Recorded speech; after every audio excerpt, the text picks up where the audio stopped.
আজকের এই ঐতিহাসিক মুহূর্তে এখানে উপস্থিত আজকের এই সভার সভাপতি,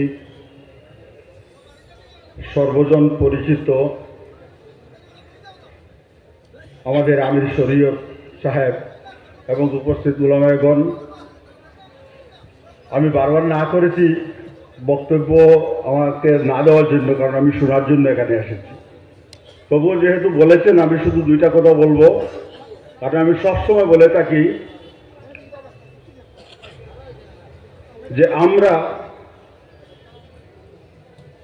যারা ইসলাম ধর্মাবলম্বী, আমরা যে জায়গায় যেখানে আছি, যে দায়িত্বে আছি, সেই জায়গায় আমরা যেন আমাদের স্রষ্টা আল্লাহ পাকের কাছে 100% দায়বদ্ধ হয়ে আমাদের কাজ আদায় করি, যাতে আমাদের কাজে আল্লাহ পাক আমাদের উপরে খুশি হন। প্রত্যেকজন মুসলমান যখন আমাদের নিজ দায়িত্বটুকু আদায় করব,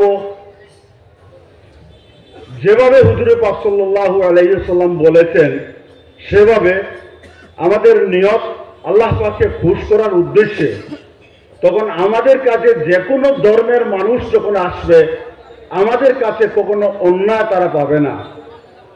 আর যখন আমাদের কাছ থেকে তারা সুবিচার পাবে, ন্যায় পাবে, বরং আমাদের কাছ থেকে তারা সেবা পাবে, তখনই ইসলামের প্রকৃত যে উদ্দেশ্য, যেটা মানুষকে সেবা করা, পৃথিবীতে শান্তি প্রতিষ্ঠা করা, সেটা আদায় করা হবে। আমার শুধু এই মেসেজটুকু আপনাদের সবার কাছে থাকবো, আমরা যেন সবাই সবার জন্য দোয়া করি, আমরা যাতে প্রকৃত মুসলমান হতে পারি, আল্লাহকে খুশ করে আল্লাহ নবী পাক সাল্লাল্লাহু আলাইহি ওয়াসাল্লামের আমরা সুন্নত মেনে যেখানে যে আছি আমাদের কাজ যেন আমরা আদায় করতে পারি। আর 2 নম্বর একটা কথা শুধু বলবো, এখানে আমি অনেক বর্তমান পরিস্থিতিতে সোশ্যাল মিডিয়ায় বিভিন্ন সময় আমাদের বিভিন্ন আলিম উলামা ভুল করুন, শুদ্ধ করুন, যে কোনোভাবে ওয়াজে কোনো ধরনের ভুল করলে সেটাকে সোশ্যাল মিডিয়ায় যেভাবে ট্রেন্ড করা হচ্ছে, যে বা যারা এটাকে সোশ্যাল মিডিয়ায় ক্রিটিসাইজ করছেন, এরা সবাই শুধু ইসলামের শত্রু নয়, মানবতার শত্রু।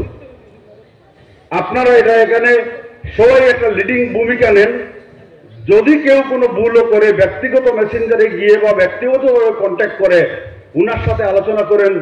আল্লাহ পাকের দোয়াই আপনারা ধর্ম নিয়ে, ইসলাম নিয়ে এইভাবে সোশ্যাল মিডিয়ায় কোনো ট্রেন্ড করবেন না।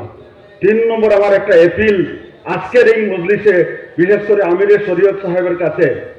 আমাদের ইসলামের বিভিন্ন সংগঠন আছে বিভিন্ন নামে, আমরা জানি জমিয়ত উলামায়ে হিন্দ, নদওয়াতুত তামির, আহলে সুন্নাতুল জামাত বা তবলিগি জামাত, যদিও এইভাবে সংগঠিত না হলেও ঘরে ঘরে কাজ করে, সবাই সমাজের জন্য, দিনের জন্য, মানুষের উপকারের জন্য বিভিন্ন কাজ করে আসছে। আমরা বিভিন্ন সংগঠনের নেতৃত্বে আমরা যেগুলা জলসা করি, এখানে জানি প্রত্যেক সংগঠনের কমপক্ষে নেতৃবর্গকে আমরা দাওয়াত দিতে পারি আমাদের প্রোগ্রামে। কারণ সময়ের আহ্বান, এটা আমাদেরকে ইউনাইটেড হতে হবে মানুষের সেবার জন্য, আমাদের সবার জন্য, দিনকে সঠিক পথে নিয়ে চলার জন্য। এই আবেদন এবং সবার কাছে দুয়ার আহ্বান রেখে আমার বক্তব্য এখানে শেষ করছি।